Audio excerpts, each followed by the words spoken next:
El Señor, a través de la Biblia, nos ha dejado muchos ejemplos, a través de grandes siervos, incluso ejemplo con el Señor Jesús.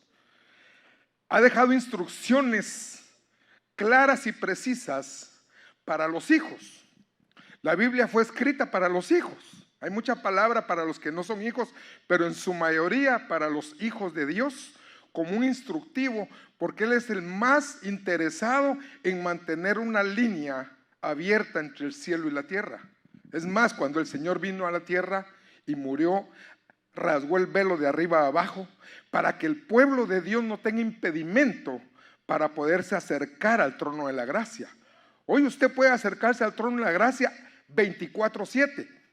En el Antiguo Testamento solo eran los sacerdotes, pero hoy, por su gracia y su favor, tú puedes entrar en la gracia de Dios y ministrar y presentar tu queja, presentar tu petición, presentar tu adoración, presentar tu ofrenda, presentarte tú mismo, como dicen Romanos, presentarte tú mismo delante del Señor. Yo he encontrado en la Biblia que el Señor dejó una herramienta poderosa para llevar una vida como cristiano victoriosa. Una herramienta que nos ayude a enfrentar adversidades. Una herramienta que nos ayude cómo ser guiados por el Espíritu Santo. Cómo tener poder en nuestra boca. Dice la Biblia, en tu boca está el poder de la vida y de la muerte. Una herramienta que nos ayude a caminar como hijos de Dios. Y esto es a través de la oración.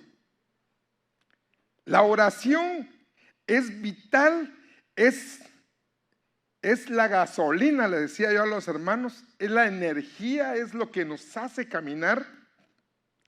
Y muchas citas bíblicas respaldan que el Señor Jesús deja la oración como una necesidad del cristiano. En Efesios 6:18 dice, orad en todo tiempo con oración y súplica en el Espíritu. En Mateo 10:16-41 dice, velad y orad para no entrar en tentación. Estamos lidiando con muchas tentaciones y pasiones de nuestra alma, pero la herramienta que Dios dejó para poder lidiar y no entrar en tentación es la oración. En 1 Tesalonicenses 5:17 dice, orad sin cesar. Yo me he preguntado, la adoración es exquisita y me acerca a la presencia de Dios, pero obviamente llevo una vida secular, no puedo estar con las manos levantadas todo el tiempo, pero mi corazón sí.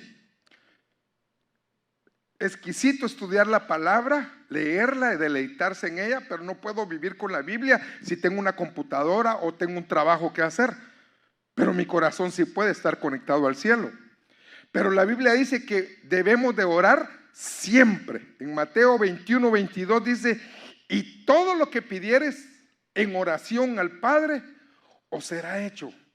Entonces la oración es la llave que mucho cristiano lo ha dejado como en último recurso para buscar de Dios. Yo le decía a los hermanos en un momento, está alegre y bendecido que adores, que ofrendes, que busques del Señor, pero ¿cuánto oras? ¿Cuánto tiempo le dedicas a la oración? No, yo con ir a la iglesia, con hacer esto, y hay gente que hasta para comer se le ha olvidado orar. El Señor en 1 Corintios 11, cuando habla de la cena, dice, y después de haber dado gracias, partió el pan y lo dio. El Señor también daba gracias al comer. Pero como cristianos tenemos que saber que una vida de oración es la que un cristiano lo mantiene victorioso. Que van a haber problemas, sí, pero la oración te guarda. Que van a haber dificultades, sí, pero la oración te va a guiar por donde seguir. Que van a haber leones, como el caso de Daniel, van a haber hornos 7 veces calentados como los amigos de Daniel, sí, pero la oración te va a mantener libre de eso. Podemos entrar a una tribulación tremenda, pero la oración te va a sacar a flote. El mismo Señor Jesús ora por nosotros. Le dice: Pedro, te han pedido para zarandearte, pero he rogado. Eso es oración. He orado al Padre para que tu fe no falte. Mire, tan importante es la oración que el Señor Jesús, a través de las lecturas y ves en la palabra, ¿había necesidad de orar por los enfermos? Sí. Había necesidad, había parte del ministerio del Señor enseñar el evangelio, sí. Pero Él dejaba las cosas y dice, y se apartaba a orar. El mismo Señor Jesús, al irse de la tierra, está a la diestra del Padre intercediendo. ¿Y qué es una intercesión? Una oración por nosotros. ¿Qué tan importante ha sido la oración? Que yo creo que tú solo puedes tener lo que tú puedes creer y oras por ello. Tú puedes tener acceso a aquello que tú crees, tienes fe y oras por eso. Pero no puedes estar añorando, aspirando, suspirando por cosas. Señor, prospérame.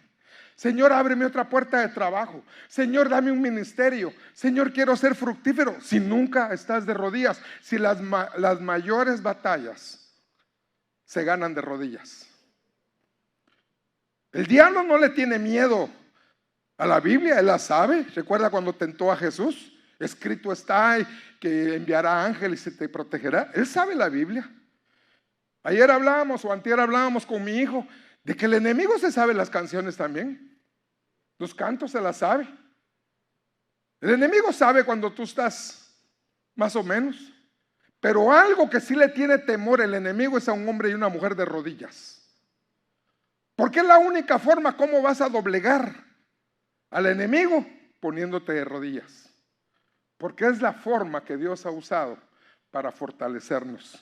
Estamos viviendo, no sé aquí en Estados Unidos, pero los países latinos, estamos viviendo una falta de oración, una falta de comunicación, una falta de intimidad con Dios de muchos cristianos. Están llevando el evangelio y es muy delgada la línea entre un cristiano y un religioso. Y un religioso cree que con solo venir a la iglesia, si tu devocional no es aquí, aquí es el fruto de lo que tú llevas en casa. Aquí vienes a traer tu ofrenda, Romanos 12:1, y presentad vuestros cuerpos en sacrificio vivo. Pero en casa tú debes de tener un altar familiar. Debes de tomar el tiempo para orar en familia, orar con tu esposa, con tus hijos. Y yo le digo a mi esposa, hay oraciones individuales, pero hay oraciones familiares. Y debemos de tener una vida de oración. ¿Por qué de la necesidad de orar? En estos pasajes el Señor deja bien claro que hay muchos que debemos de tener una vida de oración. Quiero hablarte en Lucas 18 del 1 al 7. En el capítulo 17 Dios habla de la segunda venida del Señor, los leprosos, pero en el 18 me llama la atención del 1 al 7. También les refirió, o sea, también les dijo, también les hizo ver, también les hizo entender, también les refirió Jesús una parábola sobre la necesidad de orar siempre y no desmayar. Eso me dice a mí de que debemos de mantenernos en oración como hijos de Dios, porque es la diferencia entre un evangélico y un cristiano nacido de nuevo. Y aquí no hay evangélicos, aquí hay cristianos nacidos de nuevos. ¿Cuántos dicen amén? Es que un cristiano nacido de nuevo es el que tiene nuevos frutos. Y la oración es lo que va a hacer la diferencia de alguien que diga, ¿cuántos años lleva de ser cristiano? Yo 28 años, hermano. Y toda su vida ha sido igual. ¿Por qué? Porque no ha buscado la intimidad con Dios. Porque en la intimidad con Dios, allí hay cambio. En la intimidad con Dios, ahí hay guianza. En la oración, en la intimidad con Dios, ahí hay restauración para nuestra vida. Si dice, clama a mí y yo te responderé. Y te enseñaré grandes cosas y ocultas que tú no conoces. Y el clamar habla de una oración, habla de una intimidad con Dios. Ahí en esa parábola, gracias mi hermano, el verso 2, diciendo, había Había una ciudad, en una ciudad un juez que ni temía a Dios, ni respetaba a hombre. Déjeme buscarlo yo aquí, mi hermano. Ni respetaba a hombre, el cual venía a él diciendo: hazme justicia de mi adversario. Y él no quiso por algún tiempo, pero después de que esto dijo dentro de sí: aunque ni temo a Dios, ni tengo respeto a hombre, sin embargo, porque esta viuda me es molesta, le haré justicia. No sea que viniendo de continuo me agote la paciencia. Verso 6. Y dijo el Señor: oíd lo que dijo el juez injusto. ¿Y acaso? Ese verso quiero terminar ahí. ¿Y acaso Dios no hará justicia a sus escogidos que claman a Él de día y de noche? Eso quiere decir que tú no vas a clamar cuando te acuerdes o cuando tengas una necesidad. Orar sin cesar para no entrar en tentación, no cuando ya estás metido en la tentación. En la tentación puedes orar para que el Señor te saque de ahí, pero qué mejor orar antes de entrar a la tentación. Qué mejor estar antes clamándole al Señor. Esta parábola de la viuda era una mujer que no tenía recursos, no tenía esposo, era anciana, y Jesús puso eso de ejemplo de una persona con muchas deficiencias, mas sin embargo no se cansaba de clamar. Una mujer con muchas carencias, con muchas dificultades, mas sin embargo no se daba por vencida. Dice que de día y de noche. Y llegaba con un juez que era injusto, no temía a Dios ni a los hombres. Y aún así esta mujer consiguió que le hicieran justicia. ¿Por qué cree? Porque le dio lástima. ¿Por qué cree? Que porque la vio anciana. No, por su insistencia.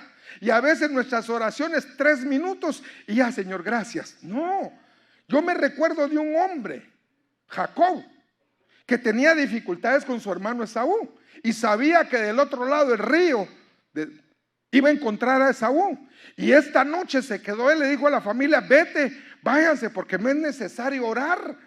Voy a tener un conflicto allá, pero yo lo voy a poner en las manos de Dios. Y dice que se puso a orar un hombre anciano. Jacob ya era anciano. Y usted sabe la historia, que se le aparece el ángel y le dijo, y me impresiona lo que le dice: no te suelto hasta que no me bendigas. Un hombre que no se daba por vencido. Dice que peleó con el ángel. Otra versión dice que peleó con Dios. Pero él toda la noche, ¿quiénes han orado toda una noche? Como dice el corito, toda la noche sin parar. Si a los 5 minutos ya te duelen las rodillas, por una almohada. No, pero es que me están llamando. Mire, yo tenía una mala costumbre, no costumbre, sino no tenía el cuidado. Me levantaba a orar 5 de la mañana. De repente estaba en lo más sabroso de la oración, cuando el teléfono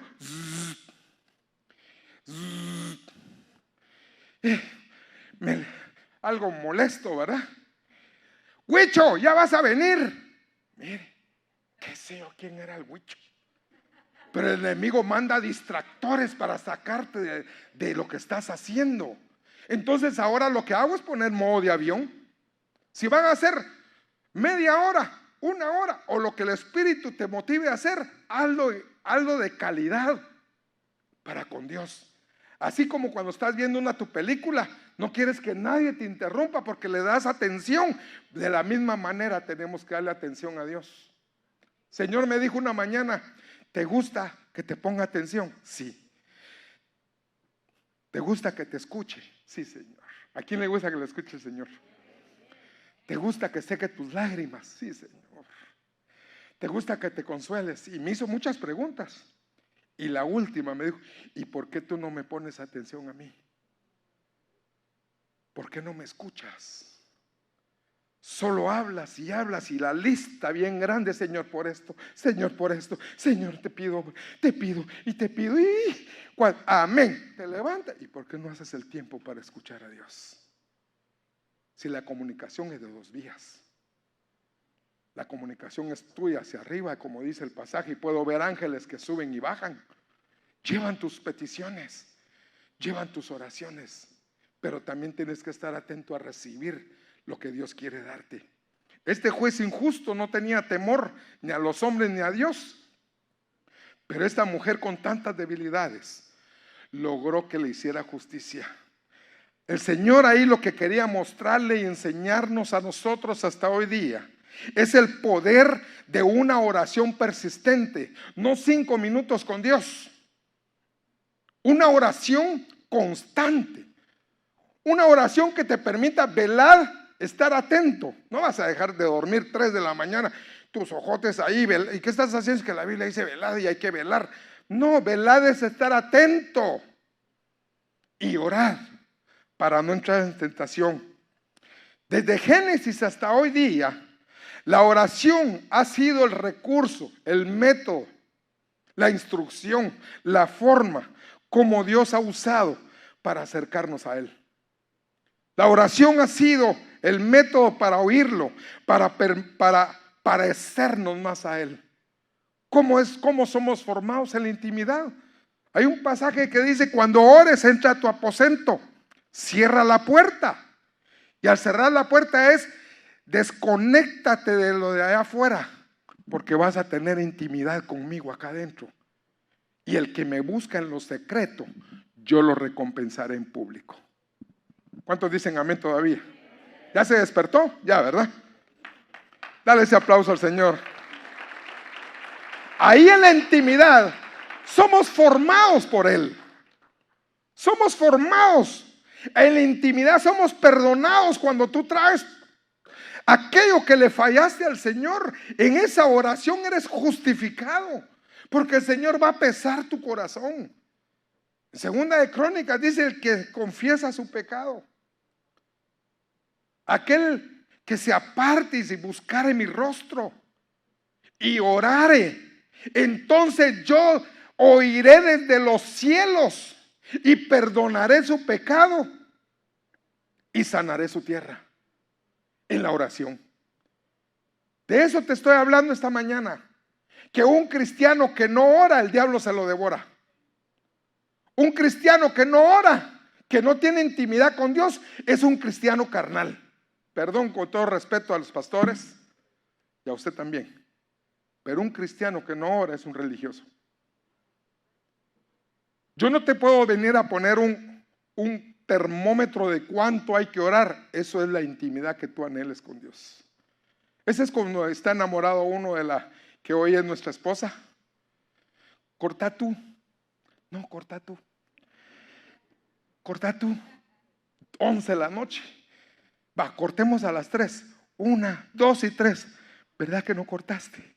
Porque está enamorado. Y así es como el cristiano debe vivir delante del Señor, anhelando estar en su presencia, anhelando tener esa intimidad con Él. Porque de esa manera, tú cuando te levantas de ese momento de intimidad con Dios, te levantas fortalecido, te levantas sabiendo que tu milagro está por venir, te levantas consolado, te levantas restaurado. Si recuerdo a una mujer, la madre de Samuel, que era amargada, ya estaba amargada por Penina, y año con año iba a la iglesia, así lo dice.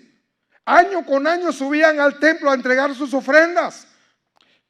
Y el Cana le daba una mejor ofrenda a Ana y le decía: ¿acaso no yo te soy mejor que 10 hijos? Sí, pero mi alma está atribulada, está amargada porque esa tu otra mujer Penina. Hoy ya no se puede, no voy a agarrarlo de doctrina hoy. Penina ya tenía 6 hijos y la panzona, mira a Ana. Y aquí viene el 7º y Ana se amargaba, pero un día decidió tener una intimidad extra. Una intimidad con Dios diferente. No esperó que estuviera el culto, ella llegó a la iglesia y no había nadie. Qué mejor, solo Dios y yo. Y se postra al grado de que balbuceaba de tal manera que el sacerdote sentado en una esquina le dice: mujer, ya digiere tu vino y no me vas a vomitar la alfombra y vete. No estoy borracha, estoy atribulada.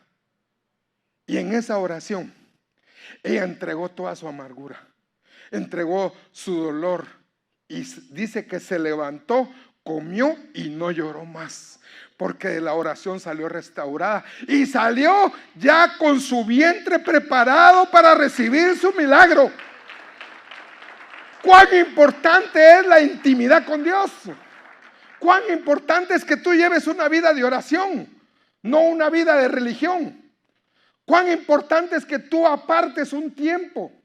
Yo tengo algo en mi corazón desde hace mucho tiempo. Yo no salgo de mi casa sino haberme arrodillado a orarle al Señor, para entregar mi día, para entregar mi gratitud del día anterior y para decir: Señor, fortaléceme en este caminar.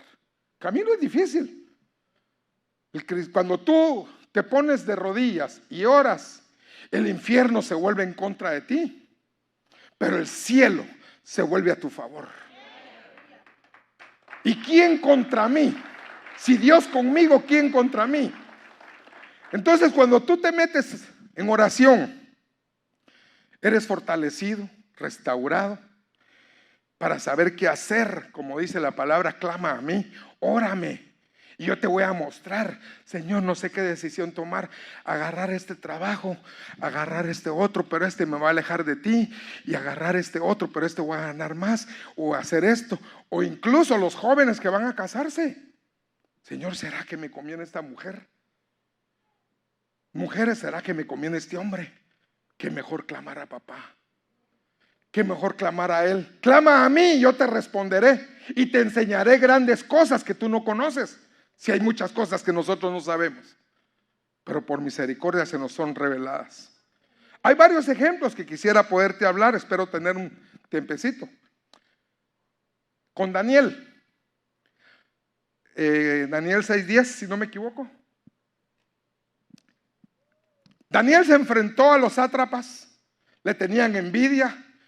A Daniel lo pusieron en un gran puesto en el reino y querían ver cómo hacerlo caer. Pero Daniel tenía algo que muchos cristianos debemos y ya tenemos, y otros debemos de tener.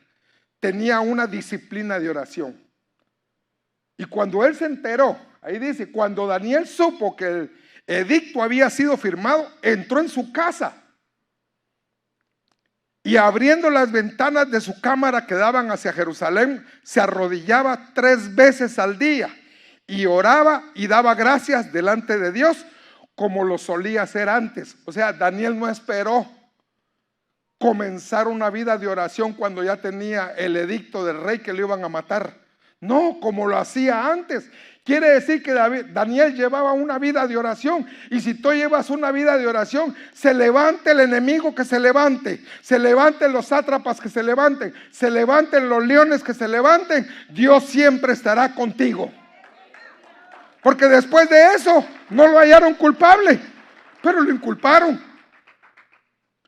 y lo metieron al foso de los leones. Y ahí en el foso de los leones, yo me imagino 3 enormes animales, y llegan con Daniel. Vos, león número 2, este no huele a carne. Olelo vos al 3. No, este no huele a pecado. ¿A qué huele? Huele a presencia de Dios. ¿Por qué? Porque ha estado en la presencia de Dios. ¿A qué hueles tú como cristiano? Ese que día me invitaron a comer churrasco. Churrasco es carne asada, una barbecue. Y estaba ahí a la par de la asadora y dándole vuelta. Y me separo y me voy por allá. Y seguro que alguien me va a decir: ole esa carne, has estado asando carne, porque vamos a oler a eso. Porque hemos estado expuestos a la carne asada. ¿Me doy a entender con eso? Usted has estado expuesto a marisco, vas a oler a mariscos. Pero cuando estamos expuestos a la presencia de Dios, el enemigo va a olfatear. ¿A qué hueles? ¿A qué olemos? ¿Olemos a presencia de Dios? Sí, porque hemos estado en la presencia de Dios. Entonces no habrá león por muy grandote que se nos acerque. Y ahí pasó Daniel con 3 leones, uno de almohada, uno de chamarra y otro de butaca, y ponía a sus pies, porque no olía a carne. A eso tenemos que. Querían obligar a Daniel a que dejara una vida de oración. Muchas veces los enemigos te quieren orillar a que dejes de orar. Los enemigos quieren que dejes lo más lo más poderoso que está en tu boca, lo más poderoso que está en tus rodillas, lo más poderoso que tú tienes, que es la comunión con Dios.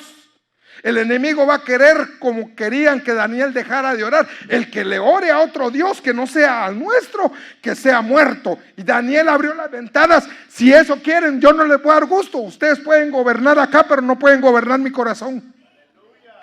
Y abría las ventanas y oraba 3 veces. De 7 a 8, de 12 a 1 y de 6 a 7, como lo hacía siempre. Y eso los enfureció. Se puso el infierno en contra de Daniel. Pero Daniel confiaba en aquel que tenía comunión. Y eso es lo que tú y yo debemos de tener. Saber a quién le servimos, saber a quién amamos y saber con quién tenemos la comunicación. Daniel continuó orando. ¿Por qué Daniel estuvo dispuesto? Esa pregunta me la hice yo y te la traigo. ¿Por qué Daniel estuvo dispuesto a arriesgar su vida? Seguir orando. Porque Daniel sabía que si él dejaba de orar, se moría espiritualmente. El que deja de orar se muere espiritualmente. Gradualmente. Deja de orar, deja de orar, deja de orar. Cuando viene a sentir, es como un cristiano común y corriente, sin oración. Muchos aquí se van a levantar y van a seguir como Danieles, orando no importando la adversidad que tengan enfrente, sabiendo que después de esa oración, dentro de esa oración y antes de esa oración, Dios está contigo. Y te levantarás victorioso, secándote tus lágrimas, pero sabiendo que tu problema, que tu necesidad, que tu angustia, Dios la tiene en sus manos. Y Dios estará contigo porque tú estás con Él. En este tiempo, lo más atacado es la comunión con Dios. Las redes sociales y el enemigo se han encargado de decirle al pueblo cristiano: no te metas tanto, puro religioso. Lunes de oración no llegan. Lunes de oración de 7 a 9, 3 hermanitas y 2 hermanitos. ¿Y qué pasó? Porque la gente cree que el orar, el agarrar el tiempo con Dios no tiene sus frutos. No han experimentado que Dios es galardonador de los que le buscan. Y Dios es galardonador de aquel que le busca en todo tiempo. Y dice la Biblia: buscad al Señor mientras pueda ser hallado. Quiere decir que va a haber un tiempo donde el Señor ya no lo vamos a encontrar. No hay gobierno, no hay virus, no hay enemigo más poderoso que un hombre y una mujer de oración. Una mujer y un hombre de oración. Quiero contarte rápidamente. ¿Me haces tiempo, por favor? Que no tomé el tiempo para comenzar. Una semana el hijo, 24 años, de una hermanita de la iglesia, entró con altas fiebres. Le hicieron exámenes de todo, de coronavirus, de esto y lo otro, y no le hallaron. El día antier, el viernes, se desmayó. Lo llevaron de emergencia y lo aislaron. Y no le hallaron qué tiene. Fiebres muy altas, inconsciente. Ayer me llama la hermanita: pastor, me dice, fíjese que oremos, mi hermana. Oramos por teléfono. Creámosle a Dios. Señor, muestra a través de los médicos y exámenes qué tiene para poderlo orar. Anoche me llama que mandaron los resultados y tiene hepatitis. Pero ahora tiene tan avanzado que el hígado lo tiene muy inflamado. Pero ya a partir de anoche empezó el tratamiento. Hoy en la mañana me dice: pastor, ya reaccionó mi hijo. El poder de la oración del justo puede mucho. Tú tienes que comprender que es una herramienta, es una instrucción, es algo que Dios quiere y nos lo ha dejado para tener libre acceso al cielo, a nuestras peticiones. El segundo ejemplo, rápidamente, de Elías. Elías, el poderoso Elías, que cuando abría su boca caía fuego del cielo. Poderoso Elías que se presenta delante del rey, el esposo de Jezabel, y le dice: no va a llover durante 3 años y medio. Mira, un poderoso Elías que cuando toca el río se abren dos. Un Elías poderoso. Pero cuando me voy a Santiago 5:17, no sé si ya lo tienen los hermanos. Y Elías era un hombre sujeto a pasiones semejantes a las nuestras. Wow, dije yo. Quiere decir que Elías tenía hambre. Elías se le antojaba ciertas cosas, unas gorditas. Elías también tenía ciertas necesidades. Si dice las pasiones semejantes a las nuestras, imagíneselas usted de acuerdo a las suyas. Yo ya me imaginé las mías. Y un hombre poderoso, sujeto a bajas pasiones iguales a las mías, ¿cómo hacía entonces para tener ese poder y autoridad? ¿Cómo hacía para tener control sobre la naturaleza, que le dijo a la lluvia te detienes, y después vuelve a orar y le dice ahora llueve, y llovió? ¿Cómo hacía Elías para con su manto abrir el río en dos? ¿Cómo hacía Elías para que se sujetaran 850 profetas de Baal y Acera? ¿Cómo hacía para tener fuerza para degollarlos? ¿Cómo hizo? Y el Señor habló a mi corazón ahí en el verso 17, y oró fervientemente para que no lloviese, y no llovió sobre la tierra por 3 años y medio. El 18, yo creo que ahí ya voy terminando. Y otra vez oró. Ya vio, no oraba de vez en cuando. Solo el día de culto. No, orá sin cesar para no entrar en tentación. Si Elías, esa es conclusión mía que se la comparto. Ahí usted si se la quiere guardar. Si Elías tenía bajas pasiones iguales a las nuestras, ¿cómo hacía para gobernarlas? ¿Cómo podía hacer Elías para dejar la pornografía? ¿Cómo hacía Elías para gobernar sus deseos impuros? ¿Cómo hacía Elías para que día viernes, sábado chiquito y el cuerpo lo sabe? ¿Cómo hacía Elías para gobernar todo eso? ¿Cómo hacía Elías para gobernar la lengua, no andar chismoseando? ¿Sabe cómo hacía? ¿Cuál era la diferencia? Que Elías oraba, y en la oración gobernaba sus pasiones. ¿Sí me va a entender? ¿Sigo o paro? Denle ese aplauso al Señor, no se quede con la gana. Elías oraba, y eso le permitía ser hombre victorioso contra él mismo. Él oraba y gobernaba. No, que mira, que vamos a tal cosa y a otra. No, voy a orar y que el Señor me guíe. Que tengo tentaciones, sí, que el Señor me guíe. Una de esas bajas pasiones, temeroso. Con la Jezabel, le digo la Jezabel por despectivo. Pero Jezabel, cuando se enteró que mató a los profetas, le mandó un WhatsApp. Ni ella lo vio personalmente, le mandó un WhatsApp y lo vio. Así dice Jezabel que mañana a esta hora va a hacer contigo como hiciste con los profetas, te voy a degollar. Ni la vio, pero tuvo temor. ¿Cuántos aquí hemos tenido temor alguna vez? Yo. Usted no, gracias a Dios, pero sí he tenido temor. Y Elías, con ese temor que lo apoderó, se fue a meter en una cueva. Usted sabe la historia. Pero ahí llegó el Señor y le dice: levántate. Y le fue a ministrar pan y agua, Santa Cena. Elías, hombre poderoso, no tenía títulos, no tenía una gran congregación, no tenía iglesia, ni un gran puesto, pero era un hombre poderoso. Pero esa fortaleza la obtenía a través de la oración. Solo así. Y el verso 18, ¿me lo puede poner por favor? Santiago 5:18.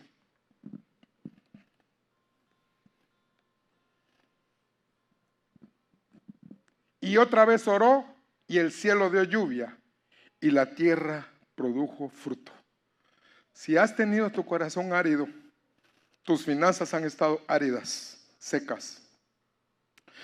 Si tu vida devocional ha estado seca delante de Dios, yo entiendo acá y me hace ver que con la oración puede caer lluvia del cielo y tu tierra dar fruto.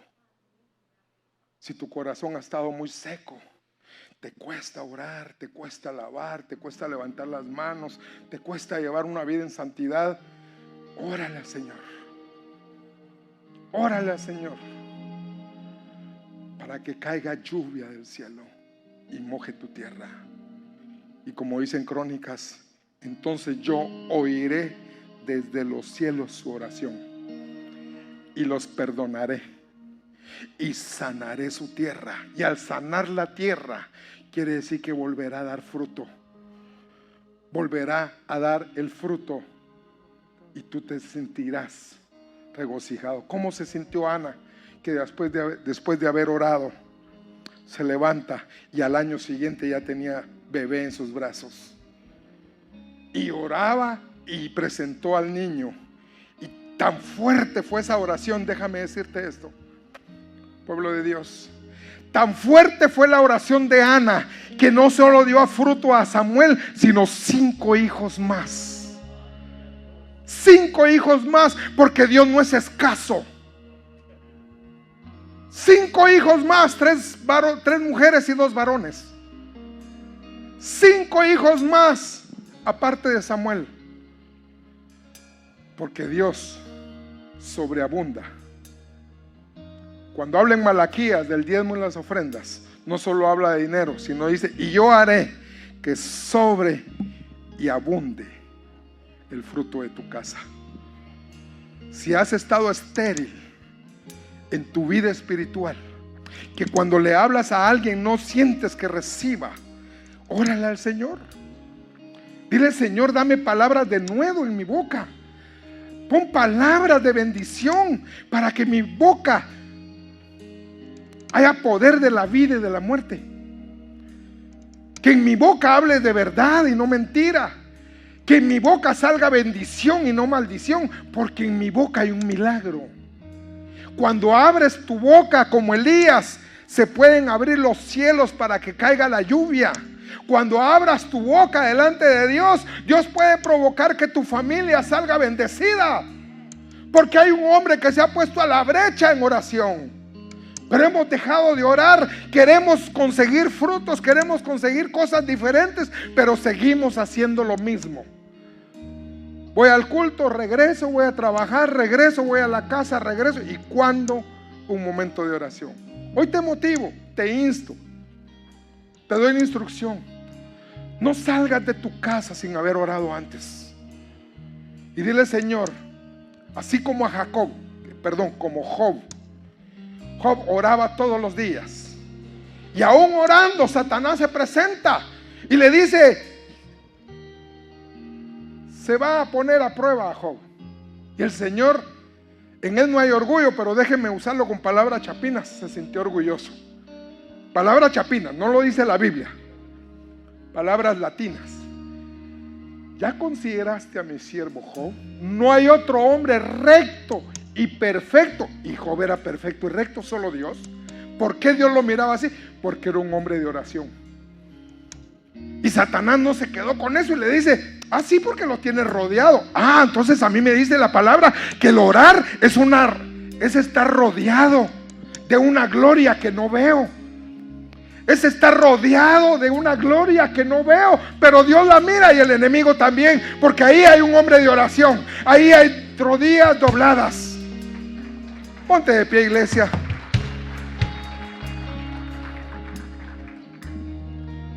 Estamos terminando. Tal vez me pasé un poquito, pero hoy hagamos como hizo Jacob. No me salgo hasta que no me bendigas. Cuando tú vengas a la iglesia, ven con la disposición que Dios ya oyó tu oración, y aquí vienes a confirmarla. Y cuando salgas, sal con la fe necesaria, sabiendo que Dios escuchó tu clamor. Porque yo extenderé mi oído. Al que me ora de cerca yo lo escucho. Al que anda de lejos ya no lo escucho, porque ya no ora. Levanta tus manos. Dile: Señor, quiero llevar una vida de oración. Quiero ser un cristiano victorioso a través de esa instrucción que tú has dejado en la Biblia. Orar sin cesar para no entrar en tentación. Señor, te pido ser un hombre y una mujer que sepa que cuando doblo mis rodillas, entro al trono de la gracia, entro al trono de la misericordia y me levanto de ahí restaurado. Me levanto de ahí con dirección, me levanto de ahí con más fe, me levanto de esa oración sabiendo que tú vas conmigo. Como decía David, tu vara y tu cayado me infunden aliento. Señor, quiero llevar una vida de oración. Quiero ser un hombre de oración. Podemos cantar, por favor. Sí, Señor, dile ahí con tus labios. Que el Espíritu Santo te motive y motive a tu espíritu. Dile ahí tus compromisos con Él.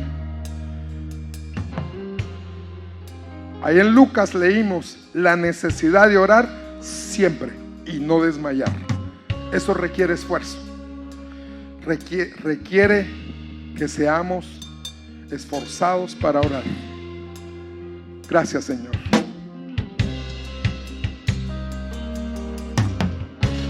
No importa todo lo que cueste, tu presencia vale mucho más. Díselo al Señor. Solo quiero estar contigo una y otra y otra y otra vez.